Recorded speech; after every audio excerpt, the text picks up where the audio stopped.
రామోజీరావు గారి ఆయన మృతి వార్త తెలియజేశారు. చాలా దిగ్భ్రాంతిని కలిగించింది, చాలా బాధ కలిగింది.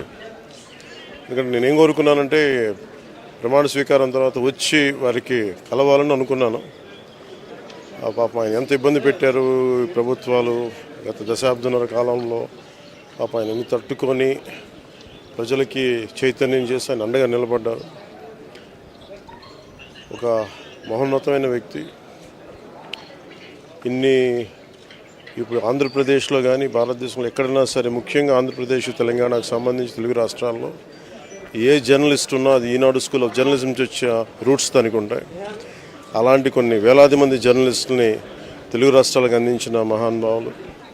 అలాగే తెలుగు చిత్ర పరిశ్రమకు సంబంధించి కూడా ఈరోజు ఇంత ఇన్ఫ్రాస్ట్రక్చర్ ఇక్కడ డెవలప్ చేశారంటే అది హైదరాబాద్లో ఎంత అద్భుతంగా తెలుగు చిత్ర పరిశ్రమ ఉందంటే ఆయన కాంట్రిబ్యూషన్ చెప్పలేను.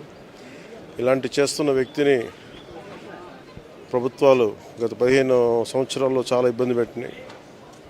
వాటన్నిటినీ తట్టుకొని ఆయన్ని ఇబ్బంది పెట్టిన ప్రభుత్వాలు ఈరోజు లేవు. ఆ విజయం ఆయనకి తెలియజేయాలని అనుకున్నాం, చేసి లోపల దురదృష్టం ఇలా జరిగిపోయింది. వారి కుటుంబానికి, ప్రతి ఒక్కరి కుటుంబ సభ్యులకి, అలాగే ఈనాడు గ్రూప్ ఆఫ్ కంపెనీస్ వారందరికీ కూడా నా జనసేన తరపు నుంచి, నా తరపు నుంచి వారికి నా సంతాపం తెలియజేస్తాను. ఈ సమయంలో మీ అందరికీ ఆ భగవంతుడు వారి కుటుంబ సభ్యులకి అండగా ఉండాలని కోరుకుంటూ సెలవు తీసుకుంటాను.